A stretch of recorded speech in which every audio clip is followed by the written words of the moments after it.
My dad told me I was being suspended until I apologized to my older sister. Just like that. No discussion, no room for reason. I looked him in the eye and simply said, "All right." He seemed almost disappointed that I didn't argue. The next morning, Natalie strutted into the office wearing one of her expensive blazers, smirking like she'd just conquered a small country. She glanced at my desk, then froze. The desk was empty. A neatly folded resignation letter sat where my computer should have been. Before she could even speak, our company lawyer came sprinting down the hallway, pale as drywall. "Please tell me you didn't post it," he gasped. My father rushed in behind him, his confident CEO expression collapsing the second he saw my letter. But before that moment, before panic set in, there was the boardroom. I had just finished presenting our quarterly results, standing at the head of the polished mahogany table. My father, the founder of Morrison Tech Solutions, sat proudly at the center.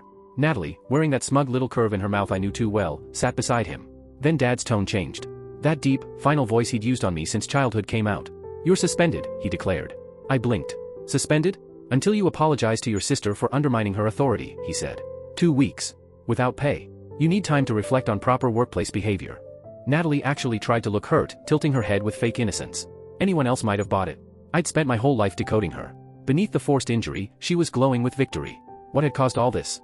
A decision I made 3 days earlier, one that saved our company from a lawsuit. Natalie, head of client relations, had promised a major corporate client we could build a custom software platform in 4 weeks. The real timeline was closer to 12. Even an optimistic timeline was 10. If she'd bothered to ask literally anyone in development, which I had run for 6 years, she would have known that. I did damage control, a professional email clarifying the realistic schedule, copied to the client, my father, and Natalie. Calm, logical, necessary. But Natalie stormed into my office, shouting that I'd embarrassed her and sabotaged her deal. And now? Dad sided with her. Again. So in that room full of executives, I didn't yell. I didn't defend myself. I just said, "All right." Everyone stared at me like I'd just spoken in another language. Dad had clearly prepared a whole speech about loyalty and hierarchy, and now he had nowhere to put it. "That's it?" Natalie blurted out. "You're not going to fight this?" "No," I replied, gathering my presentation notes. "You want me suspended, I'm suspended. You want an apology? You'll get one." I paused, met my father's eyes. "Anything else?